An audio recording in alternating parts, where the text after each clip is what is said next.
Okay, pause right here. This might sound like a minor charge compared to others, but don't be fooled. Criminal mischief tied to property damage can carry serious consequences, especially when it involves violence like smashing windows. And notice how the judge immediately lays out rights? That's not just procedure, that's setting the tone. This is real, and anything you say from here on out matters. Let me ask you, if someone offers to pay for damages, should that really cancel out criminal behavior?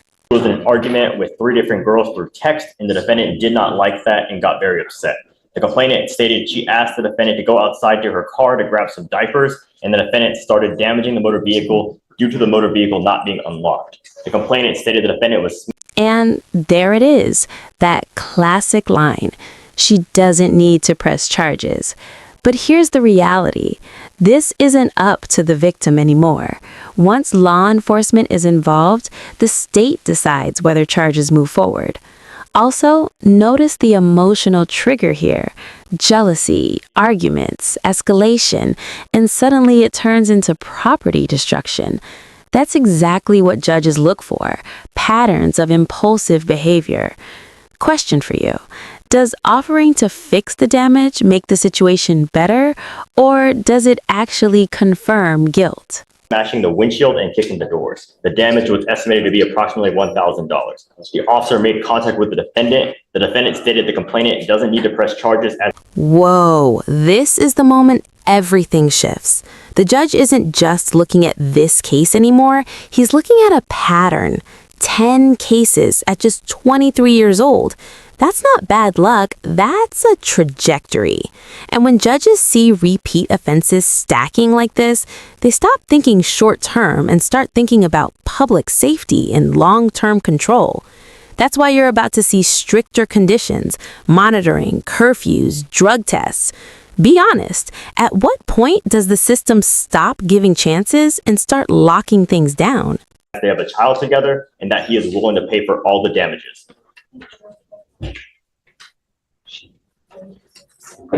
2019, burglar of a motor vehicle. 2022, evading arrest. 22, unlawful carrying of a weapon. 24, ag assault, possession of marijuana. I'm talking to you. Yes, sir.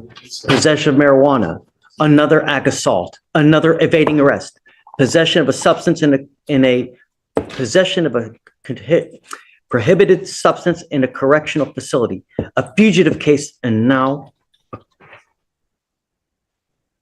a criminal mischief. 1, 2, 3, 4, 5, 6, 7, 8, 9, now 10. How old are you, Mr. Javante Myers-Kearney? 23. 10 cases, and you're 23 years old. I'm sending you for a drug test right now because I want to know what, if anything, is in your system. You must come right back after that drug test. If you fail to go to the drug test, if you fail to come back, I'm going to make your bond so high. Do you understand? You are not to have any contact with the complaining witness in this case, not to be in possession of any weapons, or go within 500 feet of... Your Honor, just so the court's aware, he's currently on probation out of Lumpkin County as well What? for engaging in organized criminal activity.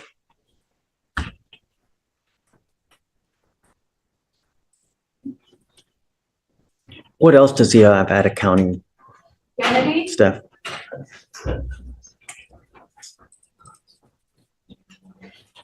Since you're right now, Your Honor. Judge, it looks like he had some juvenile history out of Fort Bend for theft. So that's how much? Okay, so there's 11, 12 for the engaging case. What else?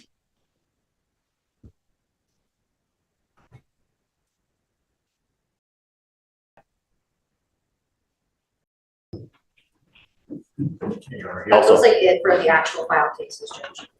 Yes. Well, because there was also a theft of a firearm in Angleton as well as 13, a theft of a firearm out of Galveston. 14, 23 years old and 14 cases. You're on probation for a third-degree felony, and now you've picked up a criminal mischief. I'm going to put an ankle monitor, and I'm giving you a curfew of 7 p.m. to 7 a.m., and I'm going to have you come here twice a week to prove to me that you're not consuming alcohol or illegal substances. Do you understand? Yes, sir. One false move, holy moly.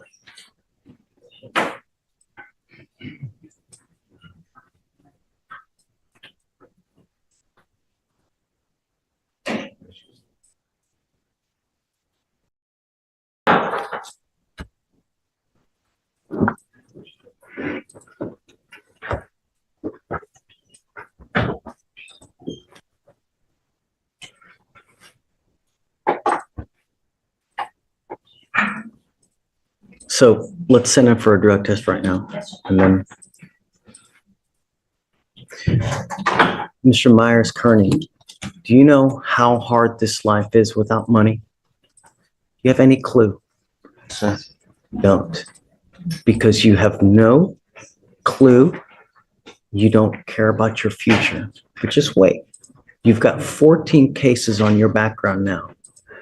All you're doing, you're making your life impossible to live for the next 30 years of your life. Because when people see this, what do you think they're thinking?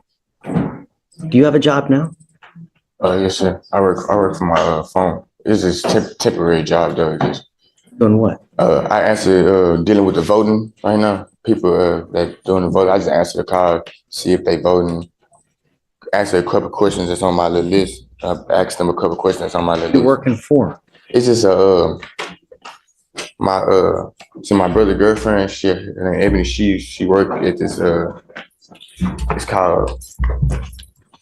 I can bring all the paperwork. I can show everything about it. I just forgot the name of it. But I work through her. This is a temp job for her. Like I basically her assistant, just answering her phone by people that's voting, writing their name down, stuff, giving the information to her so she can file it. And I can bring all the information for you though, just to verify and show you what I actually do. Then I actually had a job working as a temp for Danny's group. If you ever knew, that was at Igloo out there, Katie.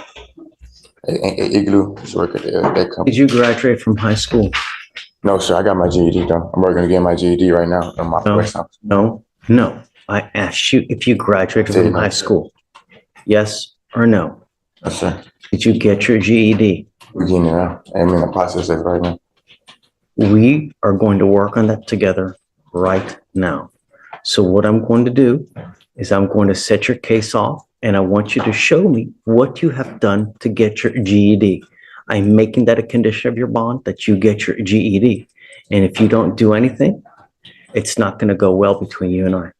Do you understand? Yes, sir. Okay. Guys, if we can send them now for a test, you're to come right back. Take a seat for me. Arredondo, Chavez. Stephen, I need your help. Mr. Cormier, right? Yes, sir. You have 2 felony warrants for your arrest now.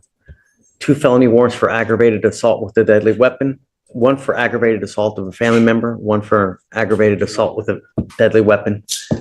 You've made bond on our interference case, but it looks like they just filed on 10/10, which was about 8 days ago, 2 felony assault cases. So we have to take you into custody. You do have a lawyer coming today? Yes. Okay, so what we're going to do is we're just going to verify that the warrants are valid. If they are valid, I have to take you into custody. You're being held at that right now at no bond. So at some point you'll get in front of a magistrate, and I don't know if they'll set you a bond, but I'll have you talk to your lawyer today as well. Okay? Goes with you. Judge, Victoria said something. We had him scheduled for a TRS, but he wanted out before he could do it in custody. And they were PR bonds. No, I'm not done with continue to give you PR bonds and you fail to appear. No, it doesn't work like that. We give you a PR bond, you don't show up. We give you a PR bond, you pick up a new case. You know, it's over and over and over. I mean, when do we say when, Mr. Williams? No, I got into a program. I got into rehab. I got off. I was homeless. I'm from South Carolina, and I got into a program.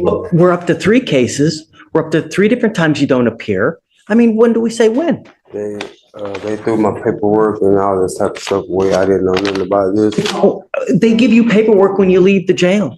They held my property, sir. And I came up here to get my property over like 10 times, and they sent me to another HPD or something. Always someone else's fault. Always someone else's fault. I went back and forth, sir. And that's why I got off on that area and got into a program like I told them I was going to do. And I stayed up here so I could come up here and see what's going to go down with this right here, because I'm going back home. What rehab are you trying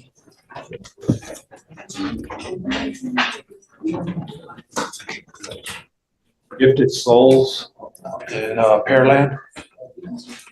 You just give me a piece of paper? I've been in there a whole week. I didn't want to just walk up to you and give it to you, But this isn't a paper, this is just information about the program. Yes, sir. I've been in there a whole week. So let's do this. Take a seat for me in the jury box. I'm gonna get a hold of your lawyer. I Because, don't have a lawyer. yes, you do. We appointed you a lawyer.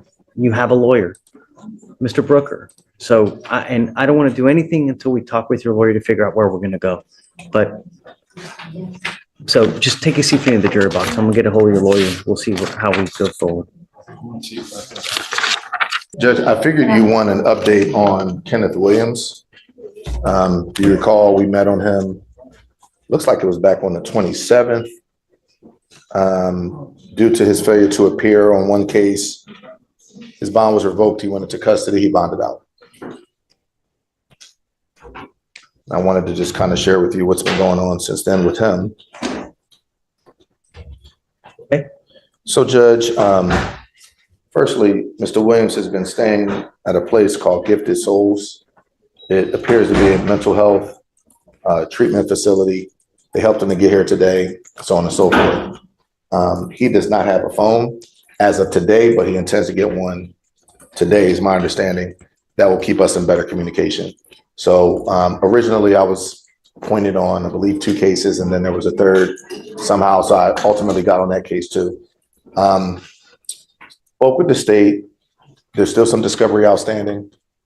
Even the offense report, strange because it's HPD, so we don't have that either. So they're unable to make a rec or anything at this time. I'm comfortable with him on bond, Judge, based on what he shared with me, that he is being treated by these folks. And I wanted to just get him out of the jury box so we can prepare his defense and move on from there. But last time you had some concerns, so I just wanted to make sure that we talked. We let him out, he picks up cases, and then he doesn't show up. I mean, he's here today, but I guess we should be thankful for that. But I mean, it's just, how do I know he's doing what he's doing? You know? He said he would, and he did. What I'd like to do is I want to send him for a drug test to know if he's clean. And then, if he's clean, we'll continue bond. If he's not, then figure out where to go. Well, what I do know is that he was treated for, apparently he sustained some injuries while in jail, bad injuries. Went to Methodist. So I would imagine anything that you would find would be something that would be prescribed. Come up, Mr. Wiggins. They're not going to do a prescription for cocaine or meth, though. Understood. Yeah, Right. sir. And just also to share with you. Yes, sir. This appears to be a mental health treatment and addiction therapy facility where he's staying now. It's a card. Just for knowledge for you. Ultimately, that's a card. Yeah. There's no proof of admittance. You could be pulling the wool over my eyes. I have no idea, Mr. Williams. All I know is that you've got 3 open cases and you continually fail to appear. Yet they see fit to continue to give you PR bonds. It's not going to happen again. If you fail to appear on me again, even if they give you a PR bond, I'm going to put you right back in. Yes, sir. You understand? Yes, sir. You're not to use alcohol, you're not to use illegal drugs, and I'm sending you now for a drug test because I want to know what, if anything, is in your system. Yes, sir. You know, you're not allowed to use anything. If you have a valid prescription, okay, but there's no valid prescription for meth, cocaine, psilocybin, you know, PCP. There's no valid prescription for any of that. And I'm telling you not to drink alcohol as well. If I find that you're using any of that, I'm going to put you in. I'm not giving you another PR bond. So how do I know that you're in this actual facility? That's a card. You can get that on the bathroom wall. How do I know that that you're actually there? Respect, sir, but we can call them right now. I just don't have a phone, sir. And Judge, I'll do the footwork on that. That's something that we've taken upon ourselves to verify, but based on what Mr. Williams has shared with me, I feel comfortable with what he shared with me today is true. He intends to get a phone today, so that would allow me to keep better tabs on him and keep him better advised as to what's going on with this case. But right now, the state doesn't have all of the evidence. So this, I'm not waiving his appearance anymore. He's got to appear here from now on. Okay. How long till you get everything? It's the case is just too much drama. It's time to put it to bed. Judge, it looks like everything's been requested. We can, I'll follow up with my admin and see where we It's are. weird. It's an HBD case from I know, That's what I September. said. It should be in. That's what defense and I were saying at the table. HBD uploads their stuff immediately. There's no excuse as to Policy why. actually, Judge, to do it the same day. That's for Williams, right? Yes, it is. So I'm going to send him. So pick a day next week. We'll have him come back. I want you to bring me proof that you're actually in this facility. I don't want just a piece of paper. I want proof that you've actually been admitted and that you're staying there because I don't want you out on the street. That's what I've told you since the beginning. I don't want you on the street being up to no good and just living on the street. If you have a place to stay, wonderful. Then that's okay with me. But street is not okay.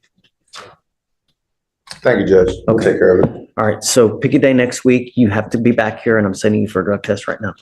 Thank you, sir. Thank you a lot. For now, Judge, may you step into the gallery? Please. Can I get my little? Yeah, yeah, just